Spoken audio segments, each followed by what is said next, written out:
In this video, I'm going to show you how I clean and edge finish genuine leather that I engrave on my Xtool D1 laser. Obviously, the applications for leather and engraved leather are endless, so if you've got some custom leather that you're engraving, this is how I clean and edge finish, and hopefully these techniques will help you. So let's go get started. So the very first thing I do is take a folded dry paper towel and wipe off any of the excess laser residue from that leather surface.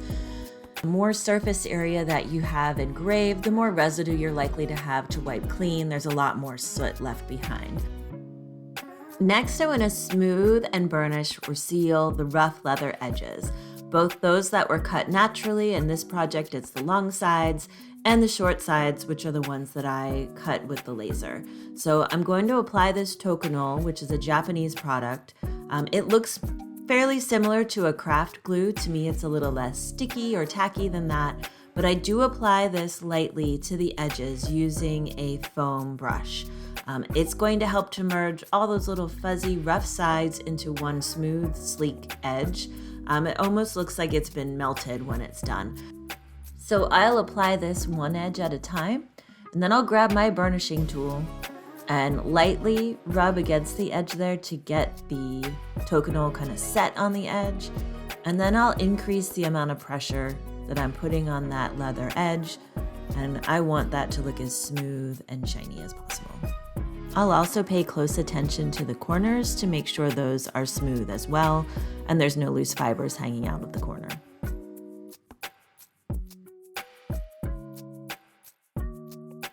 I'll take a quick break and grab a clean paper towel and wipe down the engraved surface to make sure that there's no Tokonole on the surface of my image area.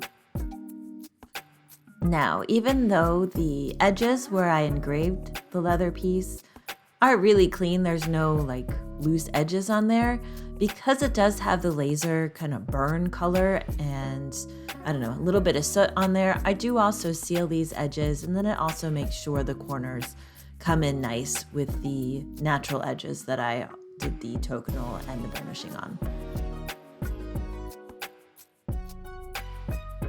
The corners are tough, especially with a piece that's this small. Occasionally it will just get kind of pushed into place by hand to make it look as nice and smooth as possible.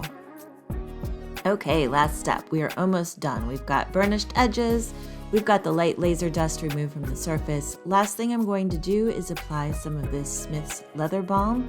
It's essentially a leather conditioner.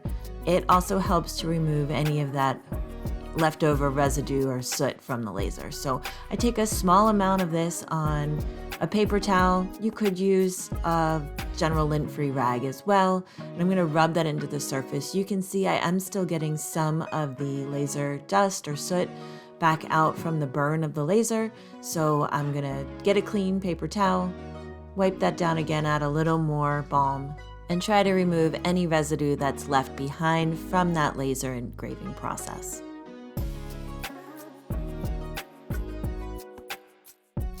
If you found this video helpful, please give us a like, hit subscribe on Kaya Shark, and hopefully we'll see you back for the next one. Thanks.